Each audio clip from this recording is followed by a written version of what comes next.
Hi students, welcome to Text Tutor Academy. ഇന്നത്തെ ക്ലാസ്സിൽ നമ്മൾ ഡിസ്കസ് ചെയ്യാൻ പോകുന്നത് chemical reactions of organic compounds ആണ്. അപ്പോൾ നിങ്ങൾ ഫസ്റ്റ് ചാപ്റ്ററിൽ ഓർഗാനിക് കെമിസ്ട്രിയുടെ ഫസ്റ്റ് ചാപ്റ്ററിൽ നോമൻക്ലേച്ചർ ഓഫ് ഓർഗാനിക് കോമ്പൗണ്ട്സ് പഠിച്ചിട്ടുണ്ടായിരിക്കും. അതുപോലെ തന്നെ ഡിഫറെൻറ്റ് ഫങ്ഷണൽ ഗ്രൂപ്പുകൾ അടങ്ങിയിട്ടുള്ള ഓർഗാനിക് കോമ്പൗണ്ട്സുകൾ പഠിച്ചിട്ടുണ്ടായിരിക്കും അല്ലേ. അപ്പോൾ ഇന്നത്തെ ക്ലാസ്സിൽ നമ്മൾ ഡിസ്കസ് ചെയ്യാൻ പോകുന്നത് കെമിക്കൽ റിയാക്ഷൻസ് ആണ്. അതായത് ഓർഗാനിക് കെമിസ്ട്രിയിലെ ഓർഗാനിക് മോളിക്യൂൾസ് എങ്ങനെ കെമിക്കൽ റിയാക്ഷനിൽ പങ്കെടുക്കുന്നു, എന്തൊക്കെ തരത്തിലുള്ള പ്രോഡക്ട്സ് ആണ് അവർ ഉണ്ടാക്കുന്നത്, ഈ പ്രോഡക്ട്സ് ഒക്കെ നമുക്ക് എങ്ങനെയാണ് ഉപകാരപ്പെടുത്തുന്നത് എന്നുള്ളതാണ് നമ്മൾ ഈ ചാപ്റ്ററിൽ പഠിക്കാൻ പോകുന്നത്. അപ്പോൾ അതിനു മുമ്പ് നിങ്ങൾ ഫസ്റ്റ് ചാപ്റ്ററെല്ലാം പഠിച്ചിട്ടുണ്ടാവുമല്ലോ. ഫസ്റ്റ് ചാപ്റ്ററിനെ കുറിച്ച് ഒരു ഐഡിയ ഇല്ലെങ്കിൽ സെക്കൻഡ് ചാപ്റ്റർ ഒന്നും മനസ്സിലാവില്ല. അപ്പൊ അതുകൊണ്ട് തന്നെ ഫസ്റ്റ് ചാപ്റ്റർ നന്നായിട്ട് തറവായിട്ട് പഠിച്ച് അതിലുള്ള മോളിക്യൂൾസിന്റെ നെയിമിങ്ങും എല്ലാം പഠിച്ചതിന് ശേഷം മാത്രമേ നമ്മൾ എന്ത് ചെയ്യാൻ പറ്റുള്ളൂ, സെക്കൻഡ് ചാപ്റ്ററിലേക്ക് വരാൻ പറ്റുള്ളൂ. അല്ലെങ്കിൽ സെക്കൻഡ് ചാപ്റ്റർ നമുക്ക് ഒന്നും മനസ്സിലാവില്ല. നമുക്കറിയാലോ, എല്ലാ സാധനത്തെ ഇക്കൊല്ലം മുതൽ നമുക്ക് എല്ലാ വാല്യൂഷനും സ്ട്രിക്റ്റ് ആണ്. എല്ലാ പഠനം നമ്മൾ ഇത്രയും കാലം പഠിച്ച രീതിയിലല്ല നമ്മുടെ വാല്യൂഷൻ സ്കീമൊക്കെ വരുന്നത്. അപ്പൊ അതുകൊണ്ട് തന്നെ നമ്മൾ എല്ലാം മനസ്സിലാക്കി പഠിക്കുക എന്നുള്ളത് വളരെ ഇമ്പോർട്ടൻ്റ് ആണ്. വെറുതെ ക്യാപ്സ്യൂളായിട്ട് വളരെ കിട്ടുന്ന നോട്ട്സ് വെച്ചിട്ട് പഠിക്കുകയല്ല, നമ്മളെല്ലാം വളരെ കറക്റ്റ് ആയിട്ട് പഠിച്ചെടുക്കുക എന്നുള്ളത്, കൺസെപ്റ്റ് മനസ്സിലാക്കി പഠിക്കുക എന്നുള്ളത് വളരെ ഇമ്പോർട്ടൻ്റ് ആണ്. അപ്പൊ നമുക്ക് കെമിക്കൽ റിയാക്ഷൻസിനെ, ഓർഗാനിക് കെമിസ്ട്രിയിലെ കെമിക്കൽ റിയാക്ഷൻസിനെ കുറിച്ച് നമുക്ക് ഡീറ്റെയിൽ ആയിട്ട് ഒന്ന് പഠിക്കാം. അപ്പൊ എല്ലാവരും റെഡി അല്ലേ? അപ്പൊ നോക്കാം chemical reactions of organic compounds. ഇനി എന്തിനാണ് ഈ കെമിക്കൽ റിയാക്ഷൻസ് ഉണ്ടാക്കുന്നത്? എന്തിനാണ് ഈ ഓർഗാനിക് കോമ്പൗണ്ട്സ് കെമിക്കൽ റിയാക്ഷൻസ്? അതുകൊണ്ട് നമുക്ക് എന്തെങ്കിലും ഉപകാരം ഉണ്ടോ? അപ്പൊ ഇവിടെ നോക്കൂ, നമ്മുടെ ഈ പിക്ചറിൽ കുറേ സാധനങ്ങൾ തന്നിട്ടുണ്ട് അല്ലേ. എന്തൊക്കെയാണ്? പെയിന്റുകൾ. നമ്മൾ എപ്പോഴും ഉപയോഗിക്കുന്ന സാധനമാണ് അല്ലെ പെയിന്റ്. നമ്മളെ വീടൊക്കെ നന്നായിട്ട് പെയിന്റ് അടിക്കണം. അതുപോലെ നമുക്ക് ചിത്രം വരയ്ക്കണമെങ്കിൽ പലതരത്തിലുള്ള അക്രിലിക് പെയിന്റുകൾ വേണം അല്ലെ. ഡ്രസ്സിലൊക്കെ നമ്മൾ ഫാബ്രിക് പെയിന്റുകൾ ഉപയോഗിക്കുന്നുണ്ട്. അപ്പൊ പെയിന്റുകൾ നമുക്ക് ഒരു അത്യന്താപേക്ഷിതമായിട്ടുള്ള സാധനമാണ് അല്ലെ, നമുക്ക് വളരെ ആവശ്യമുള്ളൊരു സാധനമാണ്. പിന്നെ മരുന്നുകൾ അല്ലെ, ഡ്രഗ്സ്. ഏതൊക്കെ ഡ്രഗ്സ്? നമ്മൾ പലതരത്തിലുള്ള പാരസെറ്റാമോള്, ആസ്പിരിൻ അല്ലെ, അമോക്സിലിൻ, ആന്റിബയോട്ടിക്കുകൾ. അപ്പൊ അങ്ങനെ ഒരുപാട് മരുന്നുകൾ നമ്മൾ ഡേ ടു ഡേ ലൈഫിൽ ഉപയോഗിക്കുന്നത്. ദിവസം പാരസെറ്റമോൾ തലവേദന ഉണ്ടെങ്കിലും ഇല്ലെങ്കിലും കഴിക്കുന്ന ആൾക്കാരുണ്ട് അല്ലെ. അപ്പൊ അതുപോലെ പാരസെറ്റമോൾ ഒക്കെ നമുക്ക് വളരെ ആവശ്യമുള്ള ഒരു മരുന്നാണ്.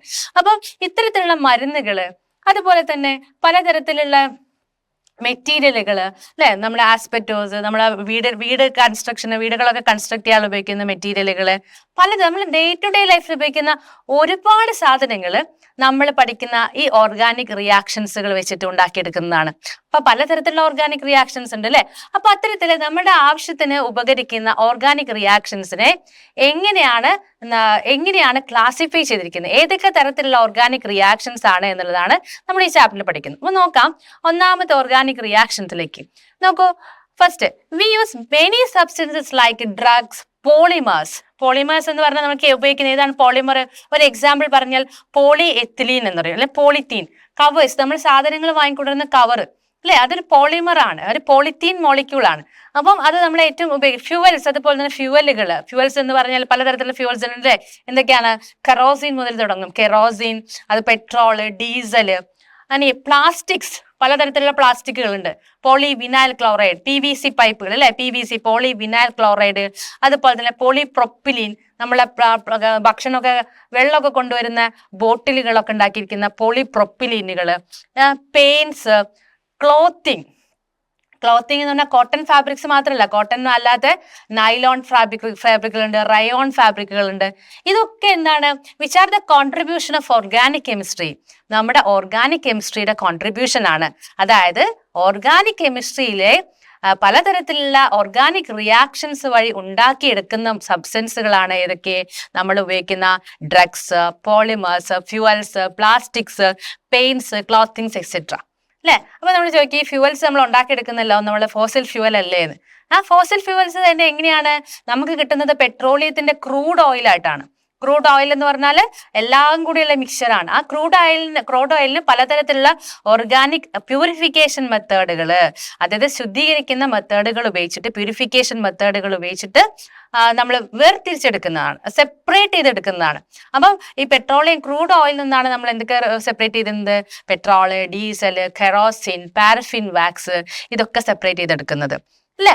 ഇനി ക്രൂഡ് ഓയിൽ ആയിട്ടുള്ള ഇത്തരത്തിലുള്ള ഫ്യൂവലുകൾ ബേൺ ചെയ്യുമ്പോഴാണ് നമുക്ക് എന്തുണ്ടാവുന്നത്? എനർജി ഉണ്ടാവുന്നത്. ആ എനർജിയിലാണ് നമ്മുടെ വാഹനങ്ങൾ ഓടുന്നത്. അപ്പൊ വളരെ ഇമ്പോർട്ടന്റ് അല്ലേ ഇത്തരം കാര്യങ്ങൾ. ഇനി various organic compounds of these are formed by organic reactions. അപ്പൊ ഇത്തരത്തിലുള്ള എല്ലാ കോമ്പൗണ്ടുകളും ഉണ്ടാകുന്നത് എന്ത് വഴിയാണ്? പലതരത്തിലുള്ള ഓർഗാനിക് റിയാക്ഷൻസ് വഴിയാണ് ഉണ്ടാകുന്നത്. These are formed by various types of organic reactions. അല്ലെ? അപ്പൊ അങ്ങനെയാണെങ്കിൽ organic reactions involving carbon compounds അതായത് ഓർഗാനിക് കോമ്പൗണ്ട്സിന്റെ കെമിക്കൽ റിയാക്ഷൻസിനെ നമുക്ക് 4 കാറ്റഗറി ആയിട്ട് തിരിക്കാം. അപ്പൊ നോക്കൂ, major organic reactions R substitution reactions. ഒന്നാമത്തെ റിയാക്ഷൻ ഏതാണ്? Substitution reaction. എന്താണ് സബ്സ്റ്റിറ്റ്യൂഷൻ എന്ന് പറഞ്ഞാൽ? ഇപ്പൊ ഞാനും വേറൊരാൾ ഞാൻ വരുവാണ് ഒരു ക്ലാസ്സിലേക്ക്, അല്ലെ? അപ്പൊ എന്ത് ചെയ്യുന്നു, ഫസ്റ്റ് തിരിക്കുന്ന ഒരാളോട് ഞാൻ പറയുന്നു ഇങ്ങോട്ട് മാറിയിരിക്കും, ഞാൻ അവിടെ ഇരിക്കാന്ന് പറയും. അപ്പൊ അതായത് ഞാൻ അയാൾ എന്ത് ചെയ്തു? സബ്സ്റ്റിറ്റ്യൂട്ട് ചെയ്തു. അതായത് ഒരാൾ വന്നിട്ട് മറ്റൊരാളെ റീപ്ലേസ് ചെയ്യുന്നതിനാണ് സബ്സ്റ്റിറ്റ്യൂഷൻ എന്ന് പറയാം. അപ്പൊ നമ്മള് ഹൈഡ്രോ കാർബണുകളിൽ സാധാരണയായിട്ട് എന്താ ഉണ്ടാവുക? കാർബണും ഹൈഡ്രജനും ആണ്, അല്ലെ? നമ്മൾ പഠിച്ചിട്ട് ആൽക്കീനായാലും പലതരത്തിലുള്ള സൈക്ലിക് ഓർഗാനിക് കോമ്പൗണ്ടുകളാണെങ്കിലും എന്താണുള്ളത്? കാർബണും ഹൈഡ്രജനും ആണ്. അപ്പൊ ഹൈഡ്രജനെ റീപ്ലേസ് ചെയ്തിട്ട് സബ്സ്റ്റിറ്റ്യൂട്ട് ചെയ്തിട്ട് മറ്റ് ആറ്റങ്ങൾ വരുന്ന റിയാക്ഷൻസിനെയാണ് നമ്മൾ എന്ത് പറയുന്നത്? സബ്സ്റ്റിറ്റ്യൂഷൻ റിയാക്ഷൻസ് എന്ന് പറയുന്നത്. അപ്പൊ first category of organic reactions ഏതാണ്? Substitution reactions. അതിൽ നമ്മൾ ഹൈഡ്രജനെ റീപ്ലേസ് ചെയ്തിട്ട് നമുക്ക് ഇഷ്ടമുള്ള മറ്റ് കോമ്പൗണ്ടുകൾ അല്ലെങ്കിൽ മറ്റ് ആറ്റങ്ങൾ, ഓക്സിജനോ നൈട്രജനോ സൾഫറോ ഫോസ്ഫറസോ അങ്ങനെയുള്ള ഏതെങ്കിലും ഒരു തരത്തിലുള്ള നമ്മുടെ കാർബണും ഹൈഡ്രജൻ അല്ലാത്ത ഏതെങ്കിലും തരത്തിലുള്ള ആറ്റത്തിനെ റീപ്ലേസ് ചെയ്യുന്നതിനാണ് നമ്മൾ പറയുന്നത് സബ്സ്റ്റിറ്റ്യൂഷൻ റിയാക്ഷൻസ് എന്ന് പറയുന്നത്. ഇനി രണ്ടാമത്തെ കാറ്റഗറി നോക്കൂ, അഡീഷൻ റിയാക്ഷൻസ്. എന്താണ് അഡീഷൻ റിയാക്ഷൻസ് എന്ന് പറഞ്ഞാല്? നമ്മളിവിടെ ചെയ്യുന്നത് എന്താ വെച്ചാൽ, നമ്മളുടെ ഓർഗാനിക് കോമ്പൗണ്ട്സിലെ ഫസ്റ്റ് ചാപ്റ്ററിൽ നമ്മൾ പഠിച്ചത് ഓർക്കുന്നുണ്ടോ? എങ്ങനെയാണ് ഹൈഡ്രോ കാർബൺസിനെ ഫസ്റ്റ് നമ്മൾ ക്ലാസിഫൈ ചെയ്യുന്നത്? സാച്ചുറേറ്റഡ് ഹൈഡ്രോ കാർബണുകൾ എന്നും, അല്ലെ? എങ്ങനെയാണ് ക്ലാസിഫൈ ചെയ്യുന്നത്? സാച്ചുറേറ്റഡ് ഹൈഡ്രോ കാർബണുകൾ എന്നും അൺസാച്ചുറേറ്റഡ് ഹൈഡ്രോ കാർബണുകൾ എന്നും ക്ലാസിഫൈ ചെയ്യുന്നുണ്ട്, അല്ലെ? അൺസാച്ചുറേറ്റഡ്. എന്താണ് സാച്ചുറേറ്റഡ് ഹൈഡ്രോ കാർബൺ എന്ന് പറഞ്ഞാല്? Saturated hydrocarbons are compounds, hydrocarbons containing only carbon or carbon hydrogen single bond. Single ബോണ്ടുകൾ മാത്രമുള്ള കോമ്പൗണ്ടുകളെ നമ്മൾ പറയുന്ന പേരാണ് സാച്ചുറേറ്റഡ് ഹൈഡ്രോ കാർബണുകൾ എന്ന് പറയും, അല്ലെ? ഇനി അതേമാതിരി തന്നെ അൺസാച്ചുറേറ്റഡ് എന്ന് പറഞ്ഞാൽ എന്താണ് അർത്ഥം? കാർബൺ ഡബിൾ ബോണ്ടുകളും കാർബൺ ട്രിപ്പിൾ ബോണ്ടുകളും ഉള്ള കോമ്പൗണ്ടുകളെ നമ്മൾ എന്ത് പറയുന്നു? അൺസാച്ചുറേറ്റഡ് കോമ്പൗണ്ടുകൾ എന്ന് പറയുന്നു. ക്ലിയർ അല്ലേ? അപ്പൊ ഇതിനകത്ത് നമ്മൾ പറയുന്നത് വെച്ചാല് ഈ അഡീഷൻ റിയാക്ഷനില് അൺസാച്ചുറേറ്റഡ് ഉള്ള ഹൈഡ്രോ കാർബണുകളെ നമ്മൾ എന്ത് ചെയ്യുന്നു? സാച്ചുറേറ്റഡ് ഹൈഡ്രോ കാർബണുകളാക്കി മാറ്റുന്നു. അതായത് ഡബിൾ ബോണ്ടുള്ള കോമ്പൗണ്ടുകളെയും ട്രിപ്പിൾ ബോണ്ടുള്ള കോമ്പൗണ്ടുകളെയും നമ്മൾ എന്ത് ചെയ്യുന്നു? സിംഗിൾ ബോണ്ടുകളുള്ള ഹൈഡ്രോ കാർബണുകളായിട്ട് മാറ്റുന്നു. ഇത്തരത്തിലുള്ള രാസപ്രവർത്തനങ്ങളെ അല്ലെങ്കിൽ കെമിക്കൽ റിയാക്ഷൻസ് നമ്മൾ പറയുന്ന പേരാണെന്ത്? അഡീഷൻ റിയാക്ഷൻസ്, അല്ലെ? ഈ അഡീഷൻ റിയാക്ഷൻസിൽ നമുക്ക് എന്തൊക്കെ ആഡ് ചെയ്യാം? ഒരു ഹൈഡ്രോ കാർബണുകളിലേക്ക്, അൺസാച്ചുറേറ്റഡ് ഹൈഡ്രോ കാർബണിലേക്ക് നമുക്ക് വേണമെങ്കിൽ ഏതെങ്കിലും ഒരു H2 മോളിക്യൂൾ ആഡ് ചെയ്യാം. ഹൈഡ്രജൻ തന്മാത്രകളെ നമുക്ക് H2 മോളിക്യൂളിൽ നമുക്ക് ആഡ് ചെയ്യാം. ഇനി അടുത്തതെന്ന് പറഞ്ഞാല് HX മോളിക്യൂൾ, ഹൈഡ്രജൻ ഹാലൈഡുകളെ. HX എന്ന് പറഞ്ഞാൽ HCl ആവാം, അല്ലെ? HBr ആവാം, ഹൈഡ്രോക്ലോറിക് ആസിഡ് ആവാം, HBr ആവാം, ബ്രോമൈഡ് ആവാം, അതുപോലെ തന്നെ HI ആവാം, അല്ലെ? ഹൈഡ്രജൻ അയഡൈഡ് ആവാം. ഹൈഡ്രജൻ ബ്രോമൈഡ്, ഹൈഡ്രജൻ അയഡൈഡ്, ഇങ്ങനെയുള്ള തന്മാത്രകൾ നമുക്ക് എന്ത് ചെയ്യാം? മോളിക്യൂളുകളെ നമുക്ക് ഇതിലേക്ക് ആഡ് ചെയ്യാം. സിംഗിൾ ഡബിൾ ബോണ്ടോ ട്രിപ്പിൾ ബോണ്ടോ ഉള്ള ഹൈഡ്രോ കാർബണുകളിലേക്ക് ആഡ് ചെയ്യാൻ വേണ്ടി പറ്റും, അല്ലെ? ഇനി അടുത്ത് നോക്കൂ, അടുത്തത് കമ്പഷൻ റിയാക്ഷൻ. കമ്പഷൻ എന്ന് പറഞ്ഞാല് നമ്മൾ ഓർഗാനിക് കോമ്പൗണ്ടുകളെ എന്ത് ചെയ്യുന്നു? കത്താൻ സഹായിക്കുന്നു. ഓക്സിജനുമായിട്ട് കമ്പൈൻ ചെയ്യുന്നു, അല്ലെ? ഓക്സിജനുമായിട്ട് കമ്പൈൻ ചെയ്ത് ബേൺ ചെയ്തിട്ട് ഉണ്ടാകുന്ന റിയാക്ഷൻസിനാണ് പറയുന്നത് കമ്പഷൻ റിയാക്ഷൻസ് എന്ന് പറയും. ഇനി ഹൈഡ്രോ കാർബണുകൾ സാധാരണയായിട്ട് ബേൺ ചെയ്യുന്ന സമയത്ത് അതെന്തായിട്ട് മാറും? കാർബൺ ഡയോക്സൈഡും വാട്ടറുമായിട്ട് മാറും. ഓക്കെ, അപ്പൊ അത്തരത്തിലുള്ള റിയാക്ഷനുകളെ. ഇനി അടുത്ത് നോക്കൂ, തെർമൽ ക്രാക്കിംഗ്. തെർമൽ ക്രാക്കിംഗ് എന്ന് പറഞ്ഞാൽ നമുക്ക് ഈ ഹൈഡ്രോ കാർബണുകളെ എന്ത് ചെയ്യാം, ബ്രേക്ക് ചെയ്യിക്കാം. അതായത് നമുക്കറിയാം ഹൈഡ്രോ കാർബണുകൾ ലോങ് ചെയിൻ ഹൈഡ്രോ കാർബണുകൾ ഉണ്ട്. ലോങ് ചെയിൻ എന്ന് പറഞ്ഞാൽ 10 കാർബൺ ആറ്റങ്ങളുള്ളതുണ്ട്, 100 കാർബൺ ആറ്റങ്ങളുണ്ട് അല്ലെ. അവയെ നമ്മൾ ലോങ് ചെയിൻ ഹൈഡ്രോ കാർബണുകളെ ചെറിയ ചെറിയ ഹൈഡ്രോ കാർബണുകളായിട്ട് ഡിവൈഡ് ചെയ്യുന്ന പ്രക്രിയയാണ് by means of thermal energy. ചൂടാക്കിയിട്ട് നമ്മൾ ചെറിയ ചെറിയ കഷ്ണങ്ങളാക്കുന്ന പ്രോസസ്സാണ് എന്ത്, തെർമൽ ക്രാക്കിംഗ് എന്ന് പറയുന്നത്. ഇനി അടുത്ത എന്താണ്, പോളിമറൈസേഷൻ റിയാക്ഷൻ. ചെറിയ ചെറിയ ഓർഗാനിക് കോമ്പൗണ്ടുകൾ ഇങ്ങനെ കൂടിച്ചേർന്ന് വലിയൊരു ഓർഗാനിക് കോമ്പൗണ്ട് ഉണ്ടാകുന്ന ഒരു പ്രോസസ്സിനെ പറയുന്ന പേരാണെന്ത്, പോളിമറൈസേഷൻ എന്ന് പറഞ്ഞത്. അപ്പൊ ഇതാണ് ഇൻട്രൊഡക്ഷൻ ആയിട്ട് ഇത്രയും ഏകദേശം ഒരു ഐഡിയ കിട്ടിയല്ലോ എന്തൊക്കെ ടൈപ്പ് റിയാക്ഷൻസ് ആണ് നമ്മൾ പഠിക്കാൻ പോകുന്നത്. അപ്പൊ ഓർഗാനിക് റിയാക്ഷൻസ് നമുക്ക് എന്തൊക്കെ ചെയ്യാം, ഏതൊക്കെയായിട്ട് ക്ലാസിഫൈ ചെയ്യാം. First one substitution reaction, second one is addition reaction, third one എന്താണ്, combustion reaction, fourth one thermal cracking, polymerization. അപ്പൊ ഇമ്പോർട്ടന്റ് ആയിട്ട് നോട്ട് ചെയ്ത് വെച്ചോ, എപ്പോഴും 5 റിയാക്ഷൻസ് ഓർമ്മ വേണം. Substitution, addition, combustion, thermal cracking and polymerization. ഇത് നമുക്കിത് ഏകദേശം ഒരു ഇൻട്രൊഡക്ഷൻ ഞാൻ തന്നു. നമുക്ക് ഇതിനെ ഓരോന്നിനെയും ഡീറ്റെയിൽ ആയിട്ട് പഠിക്കാം. ഓക്കെ, അപ്പൊ ഫസ്റ്റ് നമ്മൾ പഠിക്കാൻ പോകുന്നത് സബ്സ്റ്റിറ്റ്യൂഷൻ റിയാക്ഷൻ. അപ്പൊ നമുക്കറിയാം നമ്മുടെ കയ്യിൽ എന്താ ഉള്ളത്, ഹൈഡ്രോ കാർബൺ ആണുള്ളത്. ഹൈഡ്രോ കാർബണിൽ എന്തൊക്കെയാണുള്ളത്, കാർബണും ഹൈഡ്രജനുമാണ് ഉള്ളത് അല്ലെ. അപ്പൊ ഇവിടെ ഹൈഡ്രോ കാർബൺ തന്നിട്ടുണ്ട്, ഏതാണ് നോക്കൂ, മീഥേൻ തന്മാത്രയാണ് ഇവിടെ, മീഥേൻ മോളിക്യൂൾ. മീഥേൻ മോളിക്യൂൾ എന്താണ്, ഒരു കാർബൺ 4 ഹൈഡ്രജനുമായിട്ട് ജോയിൻ ചെയ്തിരിക്കുന്നു അല്ലെ. മീഥേൻ മോളിക്യൂൾ ഒരു കാർബൺ ആറ്റം 4 ഹൈഡ്രജൻ ആറ്റവുമായിട്ട് കൂടിച്ചേർന്നിരിക്കുകയാണ്. അപ്പൊ ഇതിനകത്ത് ഈ മീഥേൻ സാധാരണയായിട്ട് എന്തായിട്ടാണ്, ഏത് രീതിയിലാണ് എക്സിസ്റ്റ് ചെയ്യുന്നത്, സോളിഡ് ആണോ, ലിക്വിഡ് ആണോ, അതോ ഗ്യാസ് ആണോ? മീഥേൻ എന്ന് പറയുന്നത് ഒരു ഗ്യാസ് ആണ്. അപ്പൊ ഈ മീഥേൻ ഗ്യാസിന് ഞാൻ എന്ത് ചെയ്യുന്ന അറിയോ, ഒരു ജാറില് ഞാൻ മീഥേൻ ഗ്യാസ് നിറയ്ക്കണം. മീഥേൻ ഗ്യാസ് ഞാൻ ഒരു ഗ്ലാസ് ജാറിൽ മീഥേന്റെ ഗ്യാസ് നിറച്ചു. എന്നിട്ട് ഈ മീഥേൻ ഗ്യാസിന്റെ കൂടെ ഞാൻ കുറച്ച് ക്ലോറിൻ ഗ്യാസ് കൂടെ നിറച്ചു, Cl2 ഗ്യാസ് കൂടെ നിറച്ചു. എന്നിട്ട് ഞാൻ ഇതിനെ ഈ കണ്ടെയ്നറിനെ നന്നായിട്ട് എന്ത് ചെയ്തു, സീൽ ചെയ്തു. നല്ല ടൈറ്റ് ആയിട്ട് പ്രഷർ നടക്കിയത്, കുറച്ച് വേക്കൻസി ഒക്കെ ഉള്ള ടൈറ്റ് ആയിട്ട് നിറച്ചു കഴിഞ്ഞാൽ നമുക്ക് പെട്ടെന്ന് പൊട്ടിത്തെറിക്കും. അപ്പൊ ഇതിനെ കുറച്ച് മീഥേൻ ഗ്യാസും ക്ലോറിൻ ഗ്യാസും ഒക്കെ നിറച്ചിട്ട് ഞാൻ എന്ത് ചെയ്യുന്നു അറിയോ, ഇതിനെ സൺലൈറ്റിൽ കൊണ്ടുവയ്ക്കുന്നു. മുറ്റത്ത് നല്ല വെയിലത്ത് കൊണ്ടുവയ്ക്കും, സൺലൈറ്റിന്റെ പ്രസൻസിൽ വെക്കുന്നു. കുറച്ച് കഴിയുന്ന സമയത്ത് നമുക്ക് അതിനകത്ത് ചില കോമ്പൗണ്ടുകൾ ഉണ്ടായതായിട്ട് കാണപ്പെടാൻ പറ്റും. എന്താന്ന് വെച്ചാല്, ആദ്യം ഈ മീഥേൻ ഗ്യാസ് ക്ലോറിൻ ഗ്യാസുമായിട്ട് എന്ത് ചെയ്യും, റിയാക്ട് ചെയ്യും. അപ്പൊ പരസ്പരം റിയാക്ട് ചെയ്യും. എങ്ങനെ റിയാക്ട് ചെയ്യുന്ന വെച്ചാല്, ഈ ക്ലോറിൻ ഗ്യാസ് മീഥേനിലെ ഓരോ ഹൈഡ്രജൻ ആറ്റങ്ങളെ റീപ്ലേസ് ചെയ്യും. അല്ലെങ്കിൽ നമ്മൾ വേറെ വാക്ക് ഉപയോഗിക്കും, സബ്സ്റ്റിറ്റ്യൂട്ട് ചെയ്യും. റീപ്ലേസ് ചെയ്യുന്നത് നമ്മൾ വേറൊരു വേർഡാണെന്ത്, സബ്സ്റ്റിറ്റ്യൂഷൻ എന്ന് പറയുന്നത്. അപ്പം ഇവിടുത്തെ ഫോർ എക്സാമ്പിൾ ഈ ഒരു ഹൈഡ്രജനെ എന്ത് ചെയ്യുന്നു, ഈ ക്ലോറിൻ ഗ്യാസ് എപ്പോഴും Cl2 ആയിട്ടാണ് എക്സിസ്റ്റ് ചെയ്യുക. Cl2 എന്താ, 2 ക്ലോറിൻ ആറ്റങ്ങൾ കൂടി ചേർന്നിട്ടാണ് Cl2 ഗ്യാസ് ആയിട്ടാണ് അല്ലെ.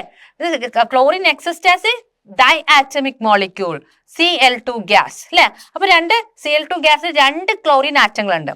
അപ്പൊ ഇതിൽ എന്ത് ചെയ്യും, ഒരു ക്ലോറിൻ ആറ്റം ഒരു ഹൈഡ്രജൻ ആറ്റത്തെ റീപ്ലേസ് ചെയ്യും.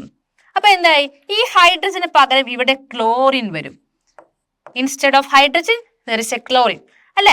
ഇനി ഈ ക്ലോറിൻ എന്ത് ചെയ്യും, ഈ ക്ലോറിൻ ഇവിടെ വന്നു കഴിഞ്ഞാൽ ഈ ഹൈഡ്രജൻ ഈ മോളിക്യൂളിന് പുറത്തു പോകില്ലേ. ആ പുറത്തു പോകുന്ന ഹൈഡ്രജനും ബാക്കി ഉണ്ടായിരുന്ന ഒരു ക്ലോറിൻ ആറ്റം കൂടി ചേർന്നിട്ട് എന്തായിട്ട് മാറും, HCl molecule, hydrogen chloride. In the gaseous സ്റ്റേറ്റിൽ നമ്മൾ ഹൈഡ്രജൻ ക്ലോറൈഡ് എന്നും അതിനെ ലിക്വിഡ് ആകുമ്പോൾ ഹൈഡ്രോക്ലോറിക് ആസിഡ് എന്നും വിളിക്കും അല്ലെ. അപ്പൊ ഹൈഡ്രജൻ ക്ലോറൈഡ് ഗ്യാഷ്യസ് സ്റ്റേറ്റിലായതുകൊണ്ട് നമുക്ക് hydrogen chloride gas, hydrogen chloride എന്ന് വായിക്കാം. അപ്പൊ നോക്കൂ, നമ്മുടെ മീഥേനിലെ ഒരു ഹൈഡ്രജൻ ആര് റീപ്ലേസ് ചെയ്തു, ക്ലോറിൻ റീപ്ലേസ് ചെയ്തു. മീഥേന്റെ മോളിക്കുലർ ഫോർമുല CH4 ആയിരുന്നു. CH4 മീഥേൻ Cl2മായിട്ട് ക്ലോറിൻ ഗ്യാസുമായിട്ട് റിയാക്ട് ചെയ്ത സമയത്ത് നമ്മൾക്ക് ഒരു ഹൈഡ്രജൻ റീപ്ലേസ് ചെയ്തിട്ട് CH3Cl ഫോം ചെയ്തു പ്ലസ് HCl. ഇത്തരത്തിലുള്ള റിയാക്ഷൻ നമ്മൾ പറയുന്ന പേരാണെന്ത്, സബ്സ്റ്റിറ്റ്യൂഷൻ റിയാക്ഷൻ. ഇനി ഈ കോമ്പൗണ്ടിന്റെ പേരെന്താ, നമുക്കറിയാം ഹാലോജൻ. Cl എന്ന് പറയുന്നത് ഹാലോജൻ ആണ്. ഹാലോജനുകളെ നമ്മൾ നെയിം ചെയ്യുന്നത് ഹാലോ ആൽക്കേനുകൾ എന്നാണ്. IUPAC നെയിം വരിക. അപ്പൊ ഇവിടെ നമ്മുടെ പേര് ക്ലോറോ ആൽക്കെയിൻ എന്നാണ്, ക്ലോറോ മീഥേൻ എന്ന് വരും.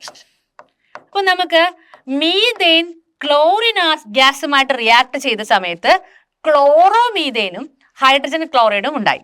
ക്ലോറിൻ മീഥേൻ ഗ്യാസുമായിട്ട് റിയാക്ട് ചെയ്തപ്പോൾ ക്ലോറോമീഥേനും ഹൈഡ്രജൻ ക്ലോറൈഡുകളും ഉണ്ടായി, ഹൈഡ്രജൻ ക്ലോറൈഡും ഉണ്ടായി. അപ്പൊ ഇത്തരത്തിലുള്ള റിയാക്ഷൻ നമുക്ക് എന്ത് പറയാം? സബ്സ്റ്റിറ്റ്യൂഷൻ റിയാക്ഷൻ എന്ന് പറയാം. ഓക്കെ, ഇനി നോക്കൂ, ഈ മീഥേൻ ഫസ്റ്റ് സ്റ്റെപ്പില് മീഥേൻ എന്ത് ചെയ്യുന്നു? ക്ലോറിൻ ഗ്യാസുമായിട്ട് റിയാക്ട് ചെയ്തിട്ട് ക്ലോറോമീഥേനും അതുപോലെ തന്നെ ഹൈഡ്രജൻ ക്ലോറൈഡും ഉണ്ടാകുന്നു. ക്ലോറോമീഥേൻ ആൻഡ് ഹൈഡ്രജൻ ക്ലോറൈഡ് പേരുകൾ ഓർത്ത് വെക്കുക. മീഥേൻ ക്ലോറിനുമായിട്ട് റിയാക്ട് ചെയ്ത സമയത്ത് ക്ലോറോമീഥേനും ഹൈഡ്രജൻ ക്ലോറൈഡും ഉണ്ടായി. ഇനി ഈ റിയാക്ഷൻ ഇവിടെ സ്റ്റോപ്പ് ചെയ്യുമോ അഥവാ ഇനി വീണ്ടും കുറെ ഹൈഡ്രജൻ ആറ്റങ്ങളില്ലേ, ആ ഹൈഡ്രജൻ ആറ്റങ്ങളെയൊക്കെ ക്ലോറിൻ ഗ്യാസ് റീപ്ലേസ് ചെയ്തുകൂടെ, സബ്സ്റ്റിറ്റ്യൂട്ട് ചെയ്തുകൂടെ? അപ്പൊ നോക്കൂ കുറെ questions. Which hydrocarbon is given here? ഏത് ഹൈഡ്രോ കാർബൺ ആണ് ഇവിടെ തന്നിരിക്കുന്നത്? ടെക്സ്റ്റ് ബുക്കിലുള്ള ക്വസ്റ്റ്യൻസ് ആണ്. അപ്പം നമ്മൾ പറഞ്ഞു കഴിഞ്ഞ കാര്യങ്ങളാണ്. Which hydrocarbon is given here? ഏത് ഹൈഡ്രോ കാർബൺ ആണ് ഇവിടെ തന്നിരിക്കുന്നത്? മീഥേൻ ആണ് നമുക്ക് ഇവിടെ തന്നിരിക്കുന്നത് അല്ലെ, methane. Which hydrocarbon is given here? Methane അല്ലെ. ഇനി which atom replaces hydrogen in the hydro carbon? ഏത് ആറ്റമാണ് ഹൈഡ്രോ കാർബണിൽ നിന്ന് ഹൈഡ്രജനെ റീപ്ലേസ് ചെയ്യുന്നത്? ആരാണ് റീപ്ലേസ് ചെയ്യുന്നത്? ക്ലോറിൻ ആണല്ലേ. അപ്പം ക്ലോറിൻ ആണ് ഇവിടെ ഹൈഡ്രോ കാർബണിൽ നിന്ന് ഹൈഡ്രജനെ റീപ്ലേസ് ചെയ്യുന്നത്. Chlorine replace hydrogen from the hydrocarbon. ഇത് നോക്കൂ, write the IUPAC name of the product. ഞാൻ പറഞ്ഞു നമ്മുടെ ഫസ്റ്റ് കോമ്പൗണ്ട് ഒരു ഹാലൈഡ് ആണ്, അതായത് ക്ലോറിൻ അടങ്ങിയിട്ടുള്ള കോമ്പൗണ്ട് ആണ്. ക്ലോറിൻ ഫങ്ഷണൽ ഗ്രൂപ്പായിട്ട് വരുന്ന കോമ്പൗണ്ടുകളെ നമ്മൾ സാധാരണയായിട്ട് എന്ന് പറയും ക്ലോറോ ആൽക്കെയിൻസ് എന്ന് പറയാം. ആൽക്കീൻ ആണെങ്കിൽ ആൽക്കീൻ, ക്ലോറോ ആൽക്കീൻ. അപ്പൊ നമുക്ക് general name of the halo compounds, halogen containing functional group എന്ന് പറയുന്നത് ഹാലോ ആൽക്കെയിൻ എന്നാണ്. അപ്പൊ ഹാലജൻ ഇവിടെ ക്ലോറിൻ ആയതുകൊണ്ട് നമുക്ക് എന്ത് പറയാം? ക്ലോറോ എന്ന് പറയാം. നമ്മുടെ ആൽക്കെയിൻ ഇവിടെ മീഥേൻ ആയതുകൊണ്ട് നമുക്ക് എന്ത് പറയാം? മീഥേൻ എന്ന് പറയാം. അപ്പൊ നമ്മുടെ കോമ്പൗണ്ട് ഏതാണ്? ക്ലോറോമീഥേൻ. അപ്പൊ right IUPAC name of the compound ഏതാണ്? ക്ലോറോമീഥേൻ. ക്ലോറോമീഥേൻ ആണ് നമുക്ക് ഇവിടെ ഉണ്ടായിരിക്കുന്നത്, ക്ലോറോമീഥേൻ അല്ലെ. ഇനി നോക്കൂ, such chemical reactions are called substitution reaction. അപ്പൊ എന്താണ് substitution reactions? In a hydrocarbon, hydrogen is replaced by any of the atom or atom group. That type of reactions are called substitution reactions. One of the example for the substitution reaction, when methane gas react with the chlorine gas, it forms methyl or chloromethane. And ഈ കോമ്പൗണ്ടിന് ഒരു IUPAC name അല്ലാതെ ഒരു common name കൂടെ ഉണ്ട്. ഞാൻ പറയാം, നിങ്ങൾ text ബുക്കിൽ പഠിക്കാനൊന്നല്ല. It's called methyl chloride. This is a general name, methyl chloride. But IUPAC name എന്ന് പറയുന്നത് എന്താണ്? ക്ലോറോമീഥേൻ ആണ്. Okay, chloromethane. പിന്നെ നമുക്ക് അടുത്ത റിയാക്ഷൻസിലേക്ക് പോവാം. ഇനി സബ്സ്റ്റിറ്റ്യൂഷൻ റിയാക്ഷൻസ് എന്താ? അതിന്റെ ഇത് നോക്കൂ, ഡെഫിനിഷൻ നോക്കൂ. Substitution reactions are chemical reactions in which an atom or a group of atom is replaced with another atom or group of atoms is in a compound. ഒരു കോമ്പൗണ്ടില്, ഒരു ഹൈഡ്രോ കാർബണില് ഒരു ഹൈഡ്രജനെ ഒരു atom വെച്ചോ അല്ലെങ്കിൽ ഒരു ഗ്രൂപ്പ് ഓഫ് ആറ്റം വെച്ചോ. എന്താണ് group of atom എന്ന് പറയുന്നത്? ഇവിടെ നമുക്ക് ക്ലോറിൻ ആയതുകൊണ്ട് ഒരു ഗ്രൂപ്പാണ് അല്ലെ, ഒരു ആറ്റമാണ്. ഹൈഡ്രജന് പകരം ക്ലോറിൻ വരാം, ഫ്ലൂറിൻ വരാം, ബ്രോമിൻ വരാം, അതുപോലെ തന്നെ അയഡിൻ വരാം അല്ലെ. ഇതൊക്കെ ഒരു ആറ്റമാണ്. ഇനി ആറ്റം ഗ്രൂപ്പിന് എക്സാമ്പിൾ ഏതാ? നിങ്ങൾ പഠിച്ചിട്ടുള്ള മറ്റ് ഫങ്ഷണൽ ഗ്രൂപ്പുകളില്ലേ? ആൽക്കഹോൾ ഫങ്ഷണൽ ഗ്രൂപ്പ് ആവാം, കാർബണൈൽ ഫങ്ഷണൽ ഗ്രൂപ്പ് ആവാം അല്ലെ. ഇനി ആൽഡിഹൈഡ് ഫങ്ഷണൽ ഗ്രൂപ്പുകളാവാം, COOH ആൽഡിഹൈഡ് ഫങ്ഷണൽ ഗ്രൂപ്പുകളാവാം. അതുപോലെ തന്നെ കാർബോക്സിലിക് ആസിഡ് ഫങ്ഷണൽ ഗ്രൂപ്പുകളാവാം. ഇതൊക്കെ ആറ്റം ഗ്രൂപ്പുകളല്ലേ. അപ്പം ഹൈഡ്രജന് നമ്മൾക്ക് ഒരു ആറ്റം വെച്ചിട്ടോ ആറ്റം ഗ്രൂപ്പുകൾ വെച്ചോ റീപ്ലേസ് ചെയ്ത് വരുന്നുണ്ടാകുന്ന കോമ്പൗണ്ട്സ് നമ്മൾ പറയുന്ന പേരാണെന്ത്? They are called substitution reaction. Substitution reactions are chemical reactions in which atom or group of atom is replaced with another atom or group of atoms in a compound. ഒരു കോമ്പൗണ്ടിൽ ഒരു group കൊണ്ട് മറ്റൊരു group of atom കൊണ്ട് replace ചെയ്ത് നമുക്ക് എന്ത് പറയാം? സബ്സ്റ്റിറ്റ്യൂഷൻ റിയാക്ഷൻസ് എന്ന് പറയാം. ഇനി നോക്കൂ, സ്റ്റെപ്പ് 2. നമ്മുടെ ഫസ്റ്റത്തെ കോമ്പൗണ്ട് എന്ന് പറയുന്നത് ക്ലോറോമീഥേൻ ആയിരുന്നു. ഈ ക്ലോറോമീഥേനിലേക്ക് വീണ്ടും ഞാൻ എന്ത് ചെയ്യുന്നു? വീണ്ടും ഞാൻ ക്ലോറിൻ ഗ്യാസിനെ ആഡ് ചെയ്യുന്നു. Chloromethane again added the chlorine gas അല്ലെ. ക്ലോറിൻ ഗ്യാസ് ആഡ് ചെയ്തു. ഇനി ഇവിടെ റിയാക്ഷൻ നടക്കുന്ന സൺലൈറ്റിലാണ്. ഞാൻ പറഞ്ഞില്ലേ മുറ്റത്ത് വെയിലത്ത് കൊണ്ടുവയ്ക്കുകയാണ്. അപ്പൊ സൺലൈറ്റിന്റെ പ്രസൻസിൽ റിയാക്ഷൻസ് നടക്കുന്നു. സൺലൈറ്റിൽ റിയാക്ഷൻസ് നടക്കുന്ന സമയത്ത് ഈ ക്ലോറിനെ വീണ്ടും എന്ത് ചെയ്യുന്നു, അടുത്ത് ഈ ക്ലോറിൻ നമ്മുടെ ഇവിടെ ആഡ് ചെയ്തിരിക്കുന്ന ക്ലോറിൻ വീണ്ടും ഒരു ഹൈഡ്രജൻ റീപ്ലേസ് ചെയ്യുന്നു അല്ലെ. അപ്പൊ അതായത് ഈ ഹൈഡ്രജൻ ആര് റീപ്ലേസ് ചെയ്തു, ക്ലോറിൻ റീപ്ലേസ് ചെയ്തു. അപ്പൊ നമുക്ക് ഉണ്ടാവുന്ന കോമ്പൗണ്ടില് CH2Cl2 എന്ന് വരും അല്ലെ. രണ്ട് ഹൈഡ്രജൻ ആറ്റങ്ങളും രണ്ട് ക്ലോറിൻ ആറ്റങ്ങളും വരും അല്ലെ. അപ്പൊ നമുക്ക് അടുത്ത സ്റ്റെപ്പ് CH2Cl2 എന്ന് പറയും അല്ലെ. അപ്പൊ CH2Cl2 എന്ന് പറഞ്ഞു കഴിഞ്ഞാൽ നമ്മുടെ കോമ്പൗണ്ടിന്റെ പേര് ഡൈക്ലോറോമീഥേൻ എന്നാ വരാം. രണ്ട് ക്ലോറിൻ ആറ്റമുള്ള മീഥേൻ, ഡൈക്ലോറോമീഥേൻ എന്ന് പറയും. ഇനി നോക്കൂ, complete step 3 and 4 and write the IUPAC name of the compound. അതായത് ഈ റിയാക്ഷൻ ഇനിയും കണ്ടിന്യൂ ചെയ്യും. എത്ര വരെ കണ്ടിന്യൂ ചെയ്യും? ഒരു മീഥേനിൽ എത്ര ഹൈഡ്രജൻ ആറ്റങ്ങളുണ്ടോ ആ ഹൈഡ്രജൻ ആറ്റങ്ങളെ മൊത്തമായിട്ട് ക്ലോറിൻ വെച്ച് റീപ്ലേസ് ചെയ്യുന്നത് വരെ ഈ റിയാക്ഷൻ കണ്ടിന്യൂ ചെയ്തു പോകും അല്ലെ. അപ്പൊ നമുക്ക് നോക്കൂ, ഈ കോമ്പൗണ്ടിൽ നമുക്ക് ഇവിടെ ഞാൻ എഴുതാം സ്റ്റെപ്പ് 3 and 4 ഈ CH2Cl2 ആയിരുന്നു നമുക്ക് ആദ്യം വന്നത്, രണ്ടാമത് വന്നു അല്ലെ, ഡൈക്ലോറോമീഥേൻ അല്ലെ. ഡൈക്ലോറോമീഥേനിലേക്ക് വീണ്ടും നമ്മൾ എന്ത് ചെയ്യുന്നു, ക്ലോറിൻ ഗ്യാസിനെ ആഡ് ചെയ്യുന്നു. അപ്പൊ എന്ത് സംഭവിക്കും, ഇതിൽ ഒരു ഹൈഡ്രജനെയും കൂടെ ആര് റീപ്ലേസ് ചെയ്യും, ക്ലോറിൻ റീപ്ലേസ് ചെയ്യും. അപ്പൊ നമുക്ക് എന്ത് കിട്ടും, we get CHCl3 plus HCl അല്ലെ. വീണ്ടും CHCl3 പ്ലസ് HCl കിട്ടും. ഈ കോമ്പൗണ്ട് IUPAC നെയിം ആണ് trichloromethane. This is called trichloromethane. Clear ആണല്ലോ, ട്രൈക്ലോറോമീഥേൻ അല്ലെ. ഇനി അപ്പൊ ഇത് നമുക്ക് സ്റ്റെപ്പ് 3 ആയിട്ട് എടുക്കാം. ഇനി സ്റ്റെപ്പ് 4 എന്ന് പറയുന്നതോ, വീണ്ടും നമ്മൾ ട്രൈക്ലോറോമീഥേൻ എടുത്തിട്ട് CHCl3 എടുത്തിട്ട് നമ്മൾ ക്ലോറിൻ ഗ്യാസ് ആഡ് ചെയ്യുന്ന സമയത്ത് നമുക്ക് എന്ത് കിട്ടും, CCl4 ലാസ്റ്റ് ഉള്ള ഹൈഡ്രജനും കൂടെ ആര് റീപ്ലേസ് ചെയ്യും, ക്ലോറിൻ റീപ്ലേസ് ചെയ്തിട്ട് കോമ്പൗണ്ട് ആണ് HCl ഉണ്ടാവും അല്ലേ.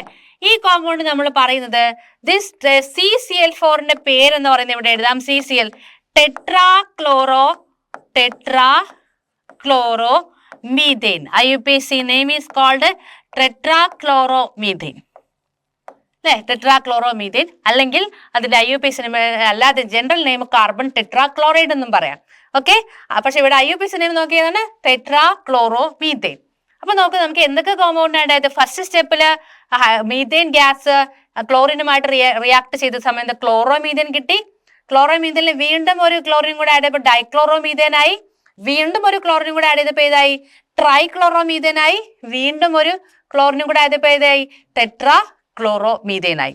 അപ്പൊ ഇങ്ങനെ ഓരോ സ്റ്റെപ്പ് ബൈ സ്റ്റെപ്പ് ആയിട്ട് എന്ത് ചെയ്യുന്നു, സബ്സ്റ്റിറ്റ്യൂഷൻ റിയാക്ഷൻസ് നടന്നിട്ട് മീഥേൻ എന്ത് ചെയ്യുന്നു, different type of substituted compounds ആയിട്ട് മാറുന്നു. അപ്പൊ ഇത്തരത്തിലുള്ള സബ്സ്റ്റിറ്റ്യൂഷൻ റിയാക്ഷൻസ് നമ്മൾ പറയുന്ന പേരാണെന്ത്, സബ്സ്റ്റിറ്റ്യൂഷൻ റിയാക്ഷൻസ് എന്ന് പറയുന്നത്. അപ്പൊ സ്റ്റെപ്പ് 3 നോക്കൂ, CH2Cl2 അല്ലെ.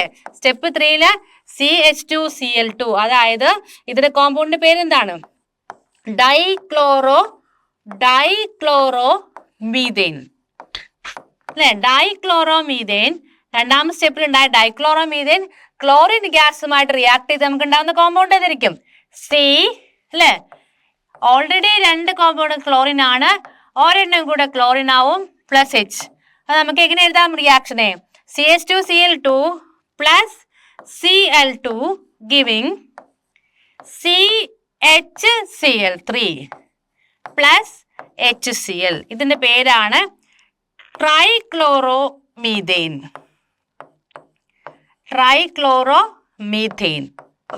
ഈ ട്രൈക്ലോറോമീഥേൻ ഒരു കോമൺ നെയിമും കൂടെ ഉണ്ട്. This is called chloroform. Okay, അപ്പൊ ദിസ് ഇസ് കോൾഡ് ട്രൈക്ലോറോമീഥേൻ. അപ്പം സ്റ്റെപ്പ് 3 നമുക്ക് ഉണ്ടാകുന്ന കോമ്പൗണ്ട് ഏതാണ്, ട്രൈക്ലോറോമീഥേൻ ആണ് നമുക്ക് അവിടെ ഉണ്ടാകുന്നത്. അതായത് 3 ക്ലോറിൻ ആറ്റങ്ങളുള്ള മീഥേൻ, ട്രൈക്ലോറോമീഥേൻ. ഓക്കെ, ഇനി നോക്കുക സ്റ്റെപ്പ് 4.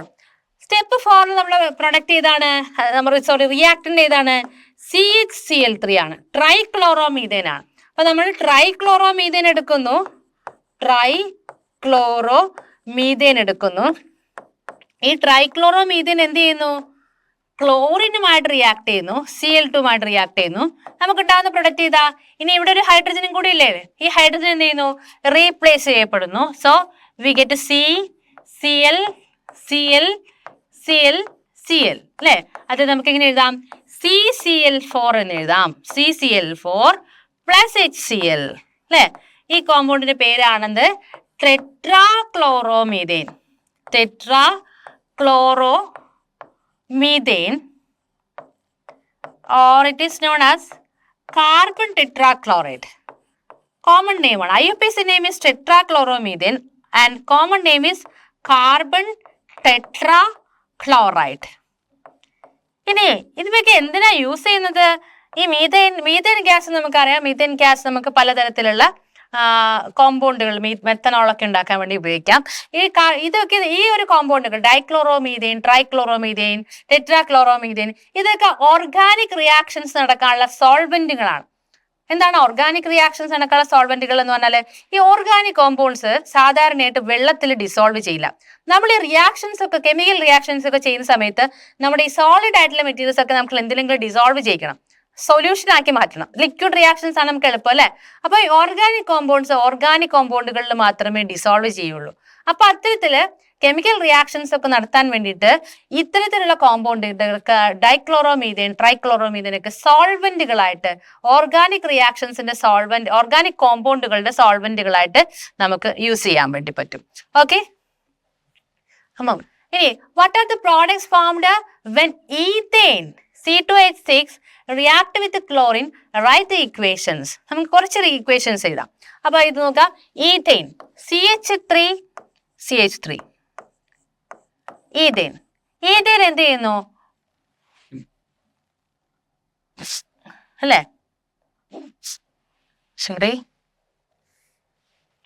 ഈഥേൻ ക്ലോറിൻ ഗ്യാസുമായിട്ട് റിയാക്ട് ചെയ്യുന്നു.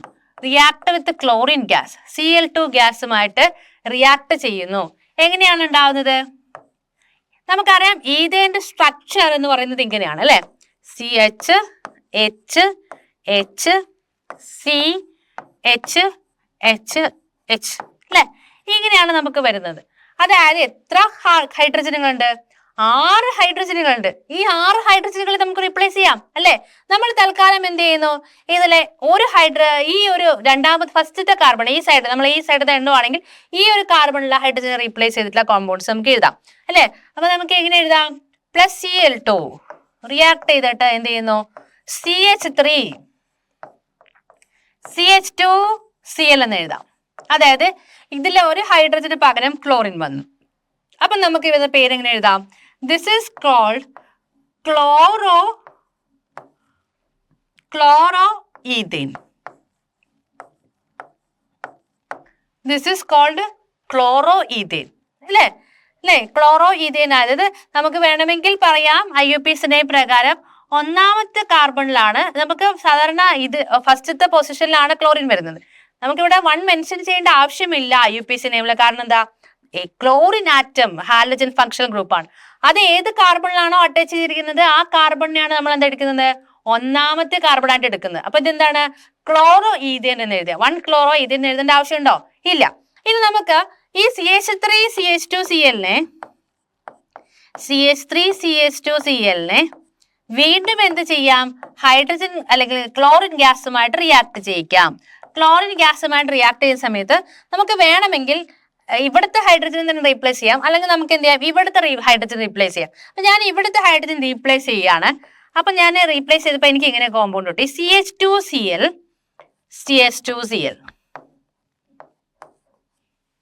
അല്ലെ? ഇവിടെ നമ്മൾ പൊസിഷൻ പറയണം IUPAC നെയിം പറയുമ്പോൾ. എന്താണെന്ന് വെച്ചാൽ ഒന്നാമത്തെ കാർബൺ ഇതാണെങ്കിൽ രണ്ടാമത്തെ തിരിച്ചാണെങ്കിൽ കുഴപ്പമില്ല, രണ്ടും നമുക്ക് ഏത് രീതിയിലും എടുത്താലും സെയിം തന്നെയാണ്. ഒന്നാമത്തെ കാർബണിലും രണ്ടാമത്തെ കാർബണിലും എന്താണ്? ഹാലോജൻ അറ്റാച്ച് ചെയ്തിരിക്കുന്ന ഈഥേൻ ആണ് അല്ലെ? അപ്പൊ എങ്ങനെയാണ് പേര് വരിക? 1,2 ഡൈക്ലോറോ ഒന്നാമത്തെ പൊസിഷനിലും രണ്ടാമത്തെ പൊസിഷനിലും ക്ലോറിൻ ആറ്റങ്ങളുള്ള ഓരോ ക്ലോറിൻ ആറ്റങ്ങൾ വീതമുള്ള ഈഥേൻ അല്ലെ? 1,2-ഡൈക്ലോറോഈഥേൻ എന്ന് വരാം. 1,2-ഡൈക്ലോറോഈഥേൻ എന്ന് വരാം അല്ലെ. അപ്പൊ ഇങ്ങനെ നമുക്ക് എന്ത് ചെയ്യാം, നമുക്ക് 6 ഹൈഡ്രജനുകളെയും റീപ്ലേസ് ചെയ്തുകൊണ്ട് വ്യത്യസ്ത തരത്തിലുള്ള different types of substituted product നമുക്ക് ഇവിടെ എഴുതാൻ പറ്റും. അത് 2 എക്സാമ്പിൾസ് ആണ് ഞാൻ തന്നിരിക്കുന്നത്. ഒന്നാമത് ക്ലോറോഈഥേൻ, അടുത്തത് 1,2-ഡൈക്ലോറോഈഥേൻ അല്ലെ. ഇത് മാത്രമാണോ? ഇല്ല, നമുക്ക് ഈ 3 ക്ലോറിൻ ആറ്റങ്ങളെ റീപ്ലേസ് ചെയ്യാം, ഈ ഹൈഡ്രജൻ ആറ്റങ്ങളെ റീപ്ലേസ് ചെയ്യാം. ഇതുപോലെ തന്നെ 3 ഹൈഡ്രജൻ ആറ്റങ്ങളെയും റീപ്ലേസ് ചെയ്യാം. ആ ഡിപ്പെൻസ്, നമുക്ക് ഒരു വെറൈറ്റി ഓഫ് കോമ്പൗണ്ട്സ് നമുക്ക് കിട്ടും. അപ്പൊ 2 എക്സാമ്പിൾ ക്ലോറോഈഥേനും 1,2-ഡൈക്ലോറോഈഥേനും. ഓക്കെ, അപ്പൊ ഇനി ബാക്കിയുള്ള എത്ര പ്രോഡക്ട്സ് എഴുതാൻ പറ്റുമോ അതൊക്കെ എഴുതുക. അതിന്റെ എല്ലാം തന്നെ IUPAC നെയിമുകൾ കണ്ടുപിടിക്കാം.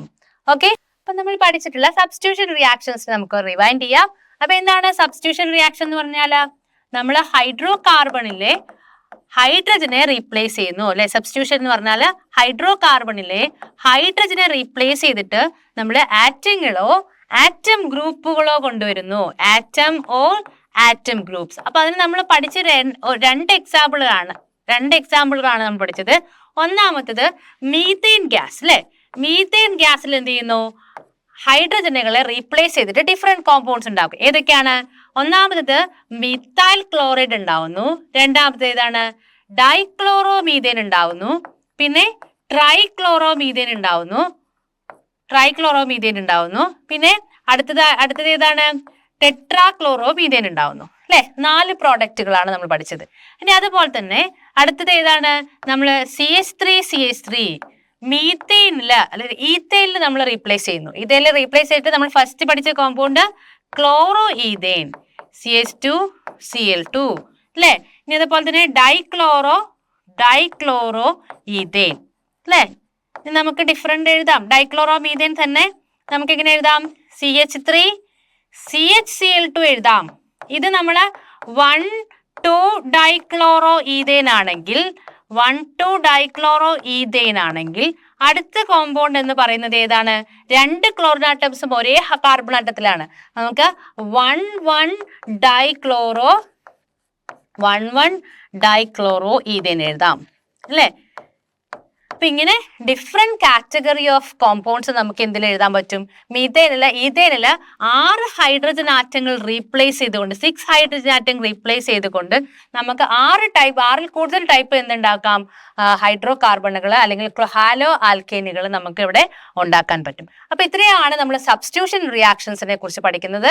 ഓർഗാനിക് റിയാക്ഷൻസിലെ ഫസ്റ്റ് കാറ്റഗറി ഓഫ് റിയാക്ഷൻസ് ആണ് സബ്സ്റ്റിറ്റ്യൂഷൻ റിയാക്ഷൻസ് എന്ന് പറയുന്നത്.